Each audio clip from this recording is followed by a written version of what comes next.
and I'm going to show you another application of OptixPLOT. I'm using races from Monday, June the 18th. People always ask me, could we handicap some races together?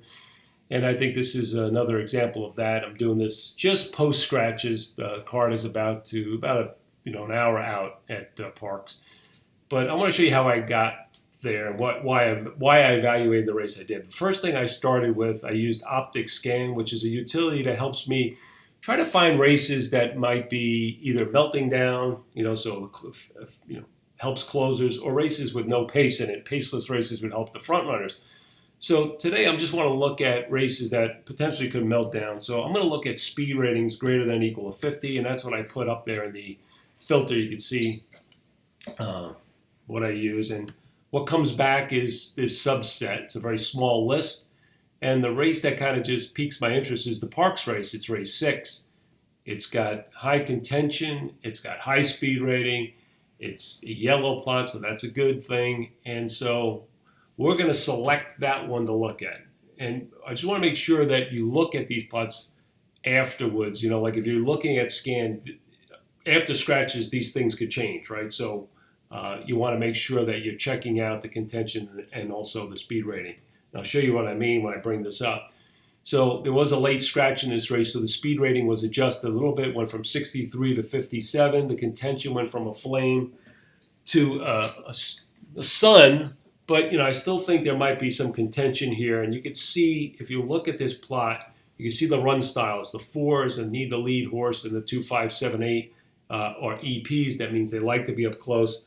And then your 1 and 6 are closers. And so I just want to take a look and see if that contention is kind of still holds together, because it just looks that way. I mean, you got horses kind of over 2 quadrants now, the 7, the 5, the 2, 4, and the 8, but they kind of look clustered together. I'm just thinking that this race potentially can have an off-pace flow.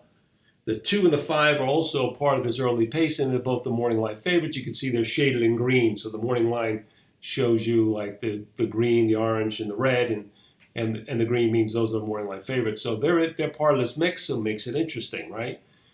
If you hover over any of these shapes, you see this box. I don't know, many people have looked at it, but it's pretty cool. And this gives me like an early indication of like the way the horse likes to run. So you could see there's underneath it says Optix run style, and has standard, surface, and distance. And for the number 5 expressly, the standard says E2, P3, 93.5. What does all that mean? Well, it means that expressly likes to win either as an E or a P. He's not win, but also run a good race. So he's run 2 good races as an E, and he's run 3 good races in his recent form as a P. The 93 was the best speed figure in that group of races, and the 0.5 is the farthest back he was in that group of races. So it just shows you he's kind of very effective at short range. So second call, half a length back was the farthest he was in all these races. So it just shows you that this horse likes to be forwardly placed. If you look at some of these others, the same thing is true. The 7 could be a little bit further back, but again, you look at the 4. This is the one that's an E horse. He needs the lead. He needs to be forwardly placed. You can see the 8. You get the idea that these horses want to be forwardly placed in a race like this. So what we're going to do is we're going to take a look at the pressers and evaluate them, and maybe figure out, based on this race scenario, which ones maybe could hang around for a piece. Because again, this race just on surface looks like to have an off-the-pace flow. So we're going to go to the grid, and one of the things you can do in the grid is you can either select one horse. I just want to look at one horse, and you get that one horse. Or you can look at all of them, and you get them all. Or the other thing you do, and I'm going to look at all the pressers. I could, by putting, and you could go to our filter thing to show you all the helps, but this tells me 2 or 4 presser, 5,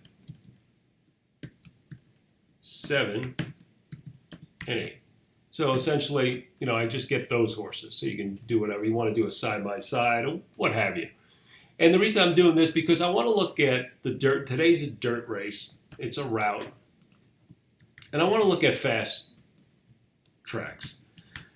The sloppy, muddy tracks are just too unreliable. I find, and speed figures are sometimes inaccurate with those races.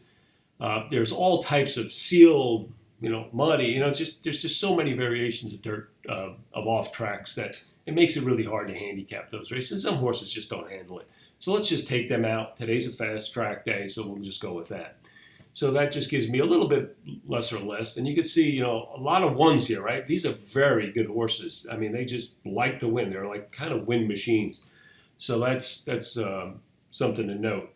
But what I'm going to do here is, and oh, by the way, just again, I'm going to just take out some of the notes and the works here. I can filter just to show you again the horses where they kind of do their best running. So if I would just want to look at just the wins for these horses, you can see they all want to be up close. So there's going to be some contention because not everyone's going to get up close. Let's look at in the case of the 2.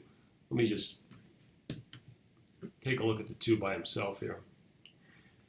You could see that this horse is very effective early if close to the pace and could sit off of it a little bit, right? You can see that.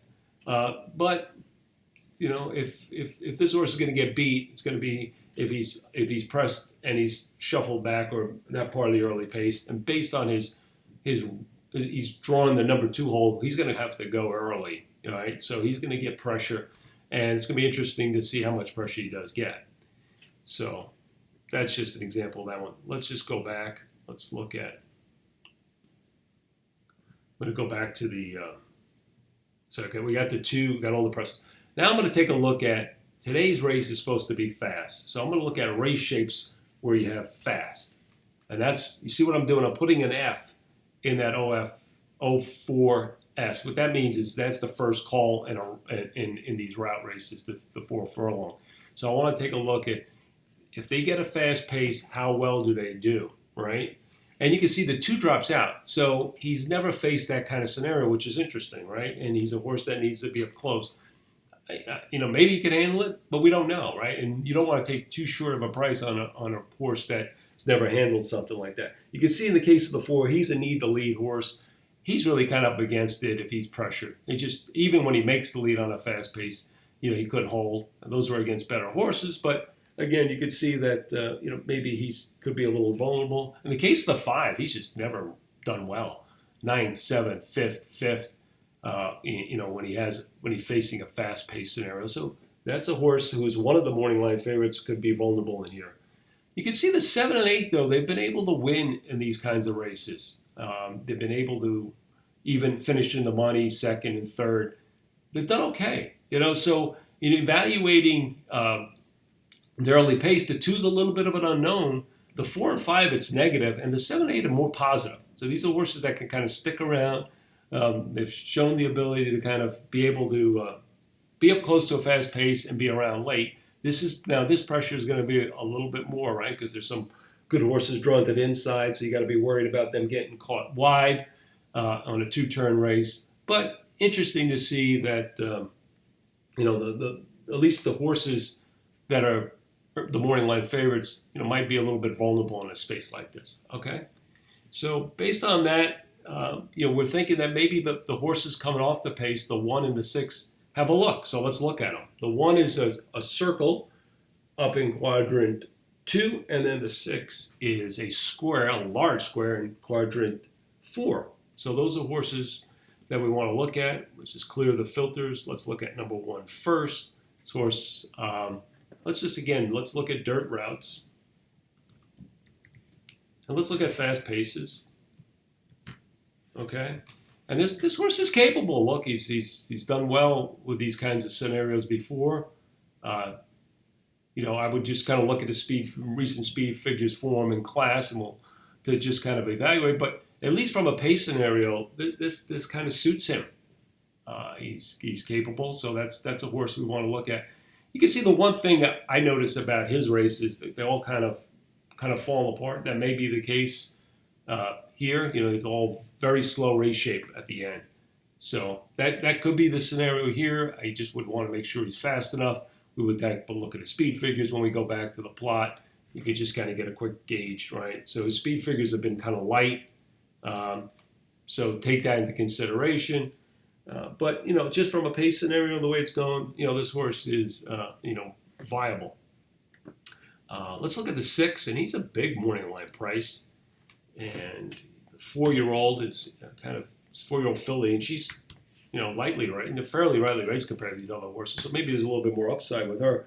And you can see that she's won with this kind of scenario. She's come from way back previously. She doesn't have to be that far back and still run a good race. So she's a little bit adaptable. She was up close to a fast pace going a mile at this track back on the 22nd of January, right? You can see the fast pace. And, like this last race, this horse was coming late, right? And the very fast means the way the race shape was very slow. So this horse was against the flow in that race.